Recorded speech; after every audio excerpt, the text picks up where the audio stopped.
naturligtvis. Så jag tycker vi välkomnar de sista roastbattle här borta. Jonathan Rollins och Daniel Sanchez!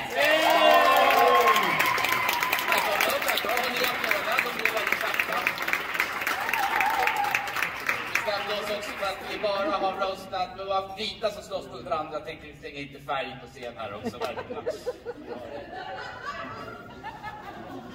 Vi som vill köra Jonathan vet också att Jonathan kommer köra på engelska. Yeah. Han har bott i Sverige ganska länge, men han har inte lärt sig svenska så bra. För han tog lektioner av Sinat. Det har funkat lite sådär ska jag säga. Men ni som inte vet vilka det här är alltså Jonathan Rollins, alltså från New York.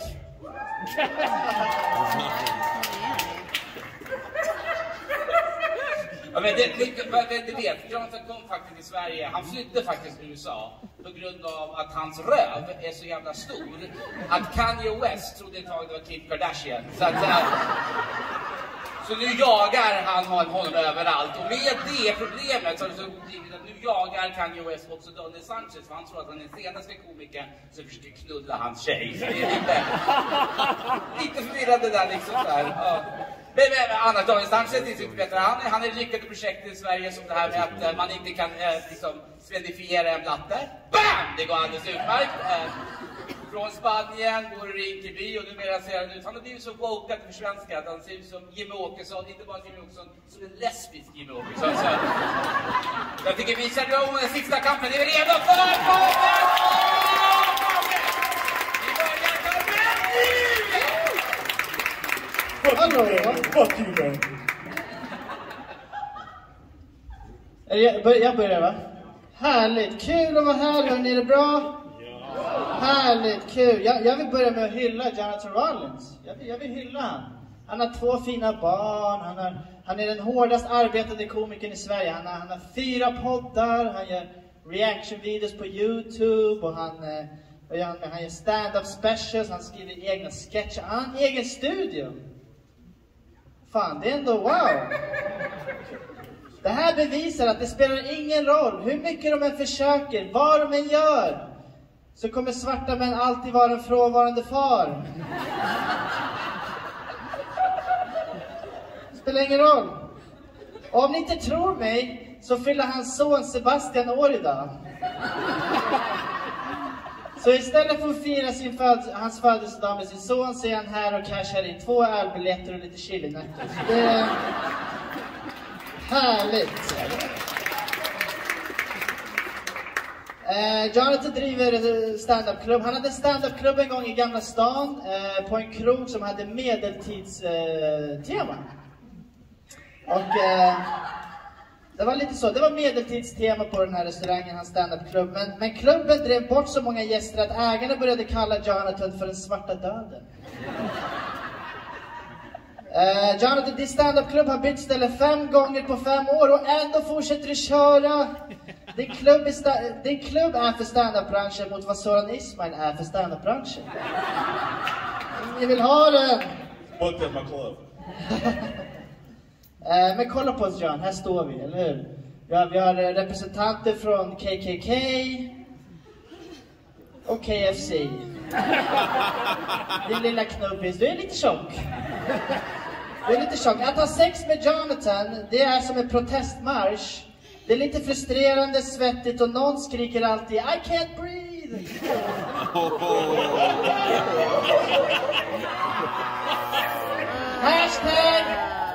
Hashtag Black Lives Matter.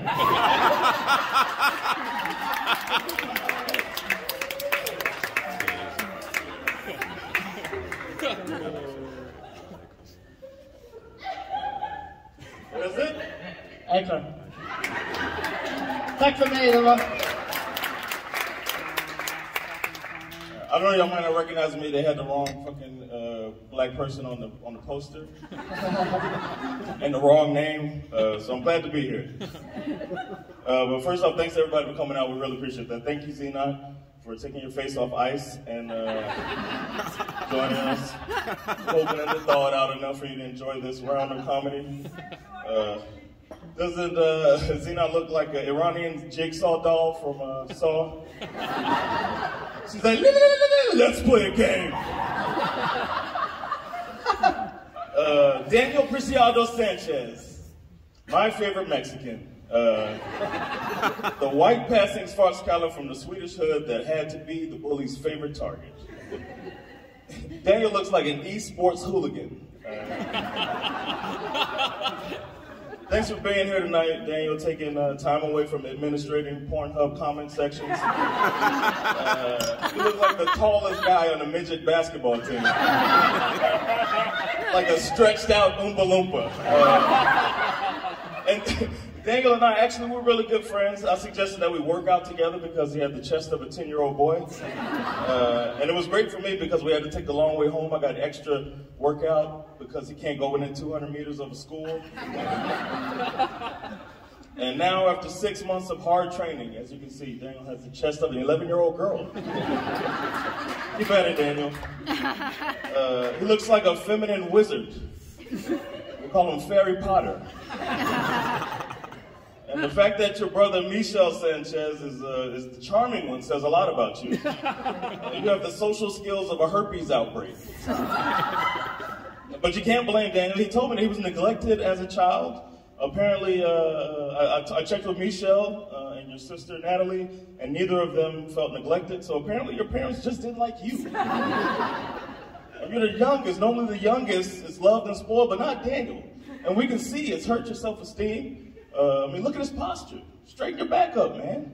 You look like you're 2 nuts into a furious jack-off session. That's all I got for the first round. Thank you.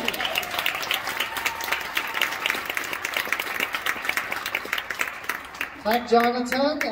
Jag kan berätta lite mer om hans personliga liv. Jonathan har en fru, så vanlig blond svensk tjej som är liksom mindre än Jonathan. För att oftast är det ju svarta män som gillar tjocka vita brudar. Men i det här fallet är det tvärtom. Första gången Jonathans barn fick se en solförmörkelse, det var när Jonathan körde missionären med sin fru. Men det är inte så konstigt att ni är ihop, Jonathan. Vita vänstertjejer från Stockholm, de tycker oftast det är viktigt med artbevarande arbete av utrotningshotade valar.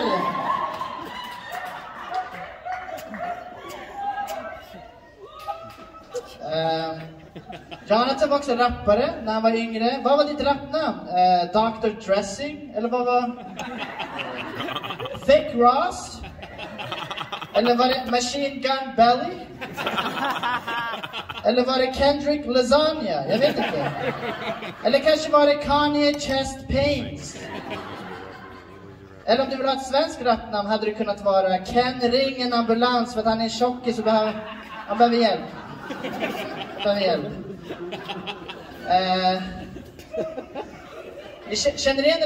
Känner alla igen den här rapversen från Eminem, den här His palms are sweaty, knees weak, arms are heavy. Känner ni till den? Det handlar ju om att vara svettig och tung i kroppen inför ett uppträdande. Men Jonathan tror att låten handlar om lunch. Han blir svettig och tung i kroppen.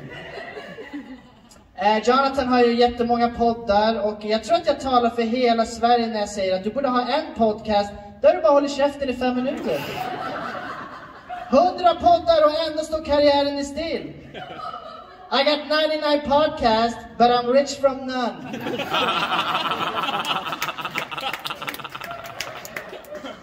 Jonathan har också en YouTube-kanal där han reagerar på svenska klassiker. Här är en klassiker du kan reagera. Fly mitt land. Reagera på det, Jonathan. Jag gillar inte rasism så mycket, okej. En sista grej. Jonathan har tatueringar. Och det är inte så att tatueringar på hans barns namn eller hans frus initialer. Jonathan har alltså tatuerat huvudet så att det ska se ut som att han har ett hårfäste. Alltså, va? Alltså, det är lite som att åka till Kina utan en resväska. Och sen tatuera huvudet så att det ska se ut som att du har ett hårfäste. Vad håller du på med? Tack, det var allt.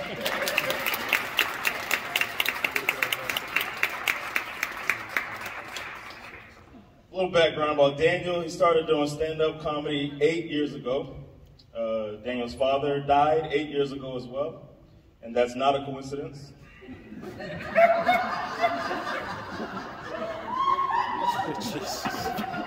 If my kids suck that bad at comedy, I'd kill myself too.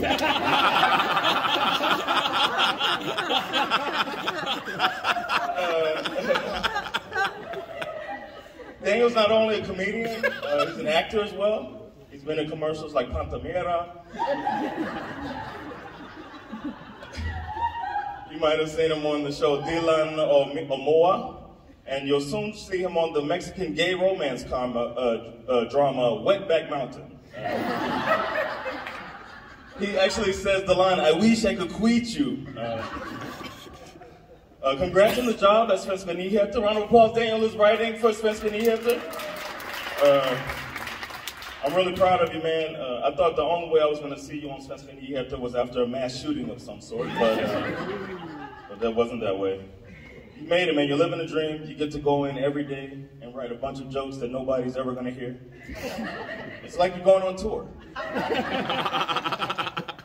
And all jokes aside, I've learned a lot from my friendship with Daniel Sanchez. For instance, I found out that it is in fact possible to lose your virginity in your 20s. To your first girlfriend, who's also a comedian. No judgment, though, and I also found out it's possible for a man to get beat up by his girlfriend. Still no judgment. That's all for me. Woo! Wow. Jonathan, du ser ut som en fattigare version av Uncle Phil i Fresh Prince. Men istället för att bli jurist så blev du väldigt duktig på att göra pannkakor. Jonathan skämtar mycket om att vara en engelskspråkig invandrare i Sverige. Exakt som Al Pitcher som har gjort det i 10 år. Al Pitcher. Så Jonathan, han är så desperat att han är den första svarta artisten som har snott något från en vit artist. Ni vet Elvis Presley, han snodde ju musik från svarta och blev king of rock and roll. Jonathan snodde från en blek Al Pitcher och blev king of rocky road. Rosa Parks satt på bussen så att Jonathan kunde starta 80 poddar som ingen lyssnar på. Den enda gången Jonathan är med i TV är på SVT när han pratar om våldet mot svarta i USA. Och jag jobbar ju på SVT. Och jag hörde att redaktionen tyckte att John påminner lite om Martin Luther Burger King. Och när han blir förbannad så liknar John Malcolm XXXXL. Jonathan har en podcast med sin fru som heter Perfekta paret. De pratar om förhållanden och sex för att alltså de här 18 kronorna i reklampengar från YouTube, det kommer inte räcka till en riktig psykolog. Så det blev en podd på det.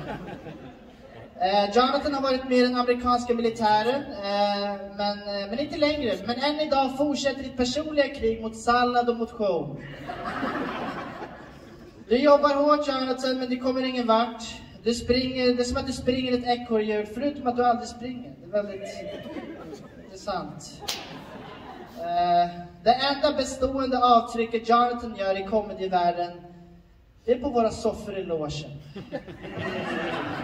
Tack för mig, det var allt. Tack, Jonathan. Låt.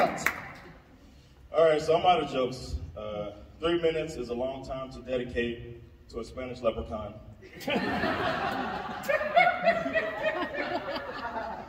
So another minute and a half is almost impossible.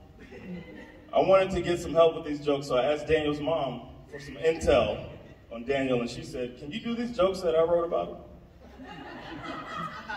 And I said, "Anything for you, Birgitta."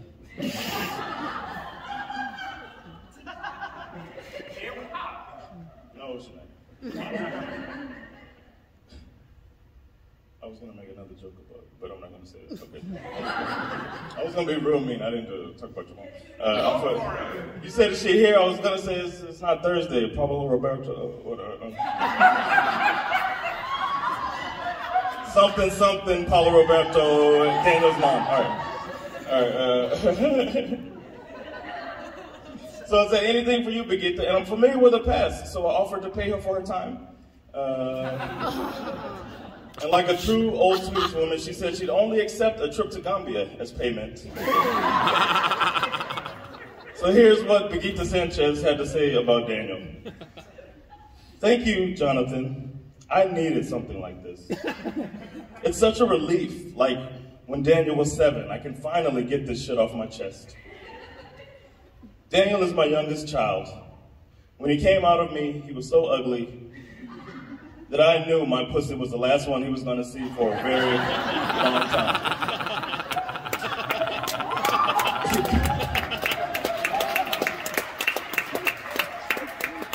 He had a face that not even a mother could love. He was already super hairy, just like he is now, on his entire body, except his face. I get depressed that my son can't grow a real fucking beard.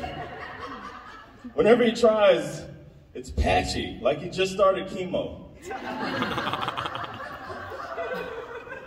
He was nothing like his father, Juan. Juan had killer looks to die for. Daniel ran away from home at the age of 2. I was so happy. We let him think he got out because he was a smart kid, but really Juan and I left the door unlocked and hoped he would finally get away. He was found at a gas station eating candy. I guess the neighborhood pedophile saw how ugly he was and said, just take the candy, you ugly little shit, and kicked him out of his van. You win some, you lose some. I was hoping to win by losing one that day, but oh well. I was so happy when Daniel finally got a girlfriend. I always assumed he liked little kids, but it turned out he was just an incel. Watching a bunch of porn, charging up his 23 power banks, hating women on the internet and making matlorda after matlorda just so he could have more time to watch more porn and hate women on the internet. Then he met this girl, Sandra, and I knew all along she was too good for him. I was still glad that at least he wouldn't die only knowing his hand in my left breast as his companions. And she was a comedian too, but people actually laughed at her and respected her. I knew it was just a matter of time before she dumped him, and she did. But that's all I have to say about Daniel. I would have actually come to this show myself, but there's this lady I kind of know from my job whose son had a chess tournament tonight, so I went to that instead. Thank you. Now give me my trip to Gambia so I can find Daniel a new stepdad. That's everything.